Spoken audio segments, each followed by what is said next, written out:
अगर आप जर्नलिज्म और मास कम्युनिकेशन का कोर्स कर रहे हैं या इस सब्जेक्ट से जुड़े किसी भी एंट्रेंस एग्जाम की तैयारी कर रहे हैं या फिर आप जर्नलिज्म और मास कम्युनिकेशन के बारे में जानकारी चाहते हैं या फिर आपको भी किताबों के पन्ने पलटते ही नींद आ जाती है, आपके साथ भी एग्जाम से पहले लास्ट नाइट फुल फाइट वाली बात होती है, तो यकीन मानिए आपको इन वीडियोस के जरिए काफ़ी हेल्प मिल सकती है।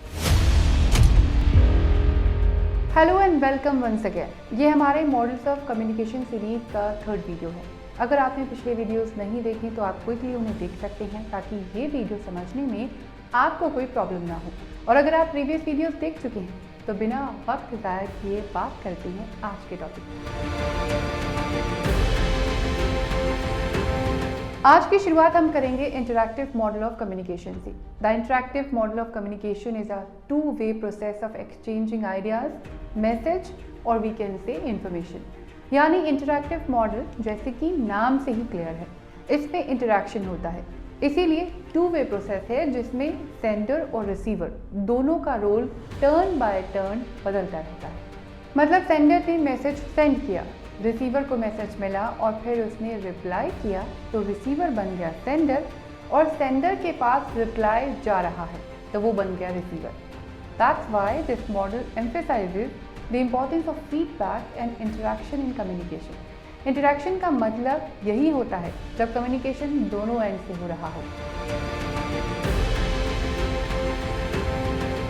इंटरैक्टिव मॉडल ऑफ कम्युनिकेशन में नाम आता है श्रैम मॉडल ऑफ कम्युनिकेशन का।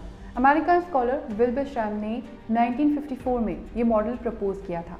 उनका मानना था information is of no use unless and until it is carefully put into words and conveyed to others। यानी इन्फॉर्मेशन तब तक यूजलेस है जब तक उसे सावधानी के साथ शब्दों में पिरोकर दूसरों तक पहुंचाया ना जाए। श्रैम के मॉडल में एनकोडिंग और डिकोडिंग इफेक्टिव कम्युनिकेशन के लिए दो एसेंशियल प्रोसेस हैं। उन्होंने एग्जाम्पल देते हुए समझाया कि इमेजिन करिए एक पर्सन अपने थॉट्स अपने दोस्तों या फैमिली के साथ शेयर कर रहा है, लेकिन फ्रेंड्स या फैमिली ने कोई रिस्पॉन्ड नहीं किया, तो क्या इसे कंप्लीट कॉन्वर्सेशन माना जाएगा? तो क्या ये बातचीत पूरी मानी जाएगी? तो ऑफ कोर्स आंसर होगा नहीं, क्योंकि ये कंप्लीट कॉन्वर्सेशन नहीं है। इसलिए श्रैम ने कहा कि कम्युनिकेशन प्रोसेस तब तक इनकम्प्लीट है जब तक सेंडर और रिसीवर एक दूसरे को फीडबैक ना दे। बेसिकली श्रैम अपने इस इंटरैक्टिव मॉडल में शैनन वीवर के लीनियर मॉडल को और इलेबोरेट करके कम्युनिकेशन प्रोसेस को और इफेक्टिवली एक्सप्लेन किया है। श्रैम के मॉडल में source, encoder, message, decoder, destination, noise, interference ये सभी एलिमेंट्स हैं। श्रैम ने अपने मॉडल में जो नया एलिमेंट्स एक्सप्लेन किया है वो है फील्ड ऑफ एक्सपीरियंस। अब ये फील्ड ऑफ एक्सपीरियंस क्या कॉन्सेप्ट है? फील्ड ऑफ एक्सपीरियंस का मतलब है mental frame of reference. Her individual का अपना फील्ड ऑफ एक्सपीरियंस होता है, जैसे life experiences, attitudes, values, belief system. और जब हम किसी से कॉन्वर्सेशन करते हैं या कम्युनिकेशन करते हैं तो इसी मेंटल फ्रेम ऑफ रेफरेंस से मैसेज को डिकोड और एनकोड करते हैं। इसीलिए श्रैम का कहना था the bigger the cultural differences the more difficult effective communication becomes. यानी जितना ज़्यादा कल्चरल या लैंग्वेज या फिर लाइफ एक्सपीरियंसेस का डिफरेंस होगा शायद उतना ही मुश्किल होगा कम्युनिकेशन प्रोसेस। अब बात ट्रांजैक्शनल मॉडल। इस मॉडल में कम्युनिकेशन को ट्रांजैक्शन की तरह देखा गया, जिसे हम हिंदी में कहते हैं लेन देन। ट्रांजैक्शनल मॉडल में पहली बार एक टर्म यूज की गई और वो टर्म या वर्ड था कम्युनिकेटर। ये वर्ड सेंडर और रिसीवर दोनों के लिए इस्तेमाल किया गया, क्योंकि ट्रांजैक्शन मॉडल के अकॉर्डिंग सेंडर और रिसीवर दोनों कम्युनिकेशन का प्रोसेस मिलकर क्रिएट करते हैं और कम्युनिकेशन का जो आउटकम होता है उस पर जो इफेक्ट होता है उसे दोनों इन्फ्लुएंस करते हैं। इसीलिए यहाँ पर कम्युनिकेटर टर्म्स का इस्तेमाल किया गया। ट्रांजैक्शनल मॉडल की जब बात आती है तो नाम आता है डीन बार्लैंड का। डीन बार्लैंड ने ट्रांजैक्शनल मॉडल प्रपोज किया था 1970 में। डीन बार्लैंड का कहना है कि transactional models are the most dynamic communication models. Dynamic इसलिए क्योंकि कम्युनिकेशन कोई स्टैटिक एंटिटी नहीं है, कम्युनिकेशन एवर चेंजिंग प्रोसेस है। कम्युनिकेशन प्रोसेस हमेशा कॉन्टिन्यूस होता रहता है, इसीलिए ये हमेशा चेंज होता रहता है। इस मॉडल में वर्बल और नॉन वर्बल दोनों फीडबैक के बारे में जिक्र किया गया है। हालांकि इस मॉडल का सबसे ज़्यादा इस्तेमाल इंटरपर्सनल कम्युनिकेशन को एक्सप्लेन करने के लिए किया जाता है। उम्मीद है आपको ये मॉडल अब समझ आ गया होगा। अब कुछ और मॉडल्स पर नज़र डाल लेते हैं। एक मॉडल का नाम शायद आपने सुना होगा, हेलिकल मॉडल ऑफ कम्युनिकेशन।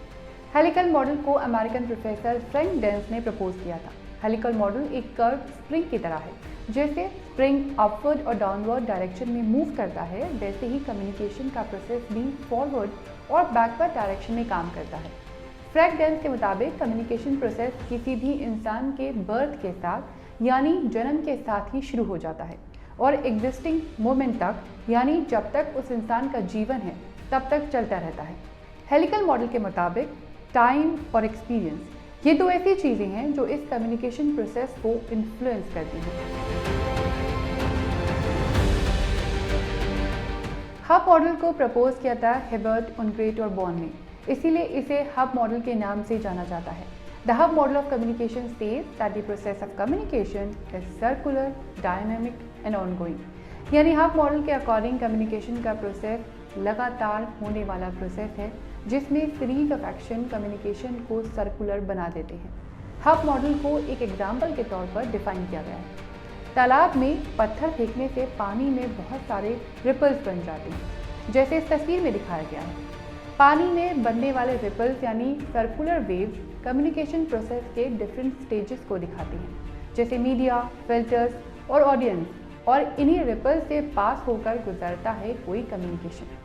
इसी कम्युनिकेशन प्रोसेस को हब मॉडल में डिस्क्राइब किया गया है। तो ये थे कम्युनिकेशन के कुछ इंपॉर्टेंट मॉडल्स जिनसे हमें पता चला कि इफेक्टिव कम्युनिकेशन इंटरेक्शन के बिना अधूरा है। इसीलिए कमेंट बॉक्स में कमेंट लिखकर और वीडियो को लाइक, शेयर और सब्सक्राइब करके आप हमसे इंटरेक्शन करते रहिएगा ताकि कॉन्वर्सेशन का ये प्रोसेस अपनी डेस्टिनेशन तक पहुंच सके।